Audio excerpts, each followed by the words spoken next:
Hello mga mi! For today's video ay gumawa ako ng crispy peanut turon at ipapakita ko sa inyo kung paano ko ito ginawa.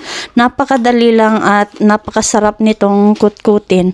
Una, i-prepare muna natin yung peanut or any nuts of your choice. Tapos i-blend natin ito para maging pino. Tapos maglagay ako dito ng sesame seeds, 1/4 cup brown sugar, mix well.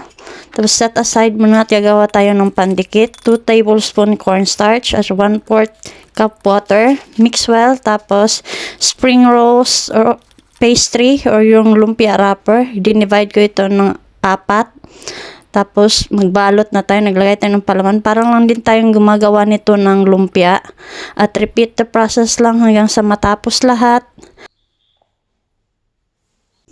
Ito, natapos ko na lahat. Tapos nagpainit na ako dito ng mantika.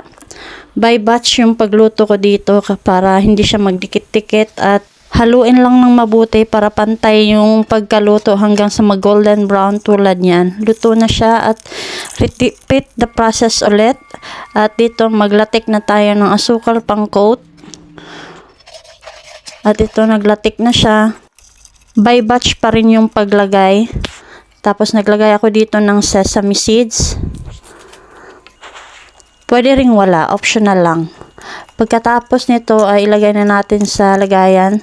Habang mainit pa ipaghiwalayin na para dahil kapag lumamig mahirap ng paghiwalayin. At ito tapos na lahat at ilagay na natin sa malinis na garapon. Kuha ka na lang ng kuha kapag gusto mong kumain. At syempre guys, tikiman na.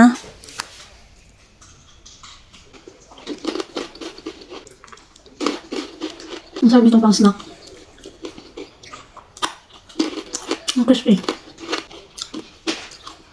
At yun lamang po guys. Salamat!